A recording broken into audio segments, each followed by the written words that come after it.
the sea whispered before dawn, its voice low and trembling, as if it carried the weight of unspoken confessions. The house stood alone on the cliffside, breathing in the cold air of a sleepless night. A single light flickered from the window, not bright enough to guide, not dim enough to forget.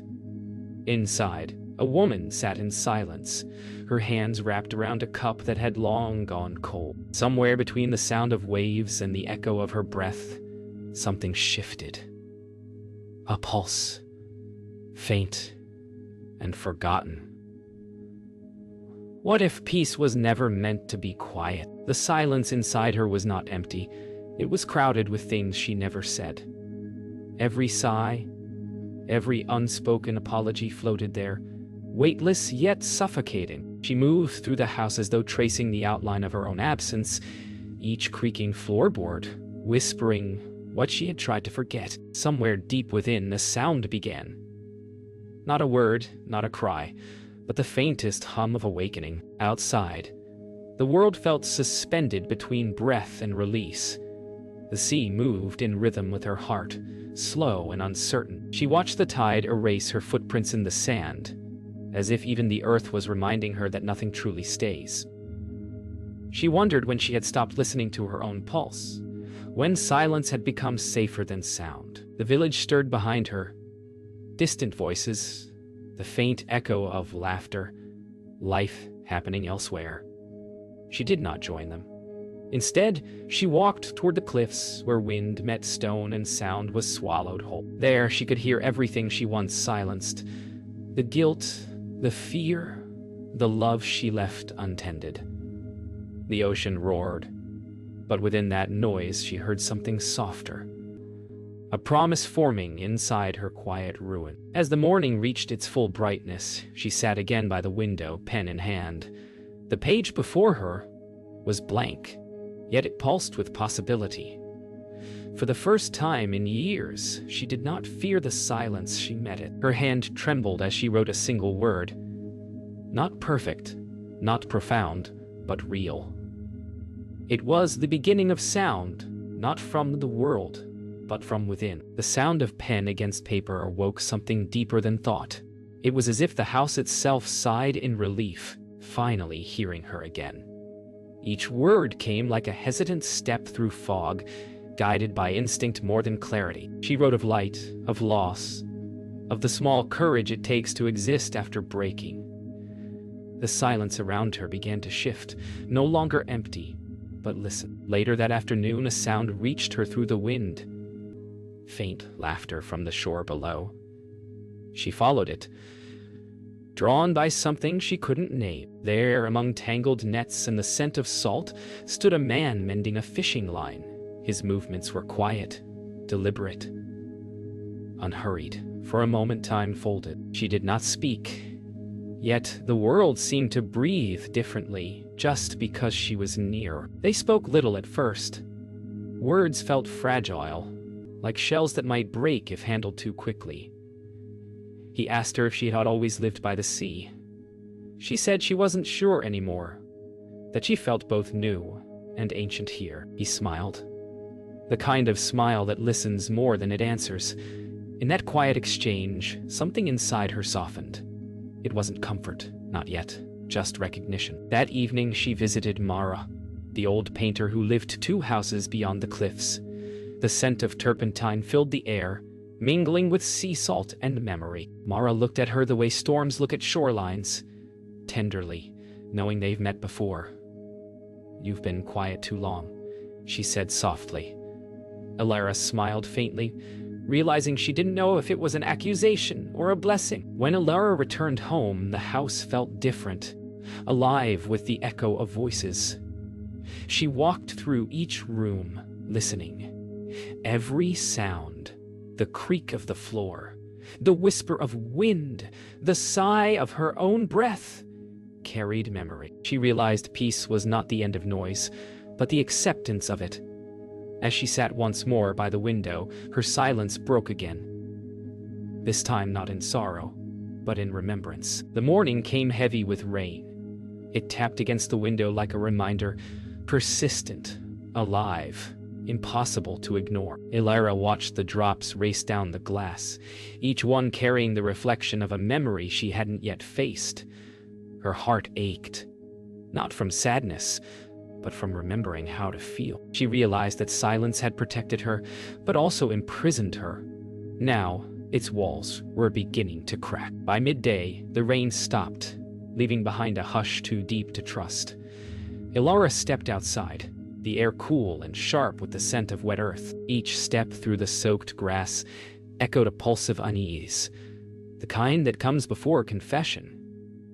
She found herself walking toward the shore again, though she didn't know why. Maybe the sea had always been the only one who could listen without asking. When she reached the edge, Jonas was already there, repairing a broken oar. His hands were steady, his eyes following the rhythm of the tide. Without looking up, he said, "Sometimes the sea returns what we thought was lost." His voice was quiet, almost swallowed by wind. She wanted to ask what he meant, but the answer was already in the tremble of her chest. That what she thought she had buried was only waiting to be found. That night, Elara dreamed of the old room she left behind years ago, the one where words first turned to silence. In the dream, she stood before a locked door.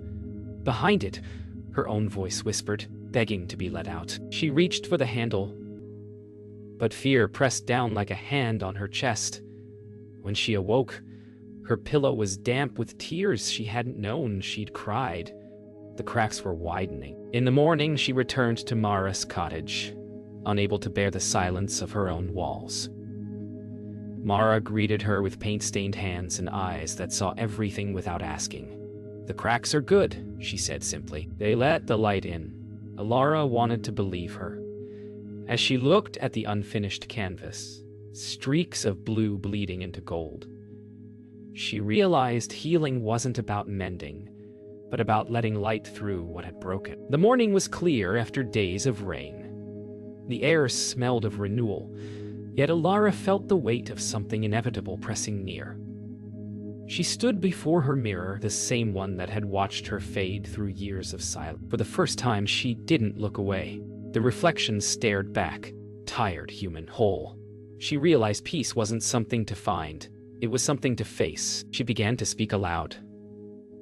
Softly at first, then louder. The sound startled her, raw and uneven.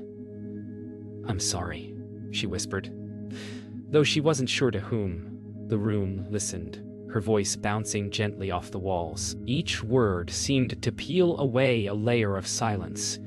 It didn't heal her instantly, but it opened a space where forgiveness could enter, slow and real. Later that day, she walked into town for the first time in months. The world felt unchanged.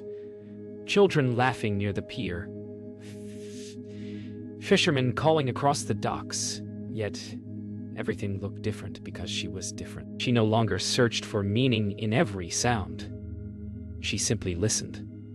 Even the noise of life carried gentleness when her heart stopped resisting it. She found Jonas sitting by the harbor, fixing a broken net with steady hands. He looked up as she approached, eyes narrowing against the sun. "You found your voice," he said quietly. She smiled, not with pride, but with a kind of relief. "It was never gone," she replied. "I just stopped listening." For a long moment they sat in silence, not the empty kind, but the one that feels alive, full of everything words can't hold. That night, back home, Elara lit a candle and placed the small mirror beside it. She wrote one last page, not about loss, not about pain, but about becoming. Her words carried the quiet power of truth finally spoken. When she finished, she read it aloud to the empty room. The silence that followed did not ache anymore. It breathed. And in that breath, she saw herself, not as broken, but as whole within the cracks. The morning opened soft and golden, the sea breathing slow against the rocks below. Elara woke before dawn, not from restlessness but from readiness. Her chest felt lighter, as if something once sealed had begun to flow freely again. She didn't try to hold on to the feeling. She simply let it move through her. For the first time, silence didn't frighten her. It felt like listening to her own heartbeat, steady, forgiving, alive. She began to write again, not to explain herself, but to speak with the world. Her words no longer carried weight. They drifted like petals on water. Each line was a prayer of gratitude, each pause a breath of grace. She realized the story she was writing was not about pain or recovery, but about remembering who she was before the noise. Her voice, once lost in silence, had always been waiting for her return. Jonas began visiting more often, never with words of advice, only presence. They shared simple things: coffee, laughter, the quiet passing of hours. Sometimes he'd hum an old tune while mending nets, and she'd find herself joining, their voices blending like tide and wind. She didn't call it love.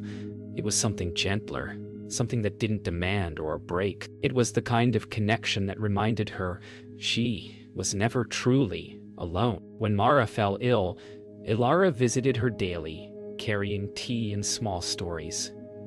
The old woman would listen with closed eyes, smiling through her breaths. "You found your color," Mara whispered one evening, pointing at Ilara's face.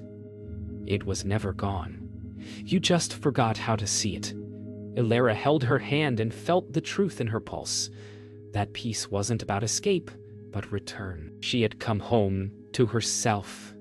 That night, after walking home under the stars, Ilara sat on the sand and listened to the ocean's endless rhythm. She whispered a thank you.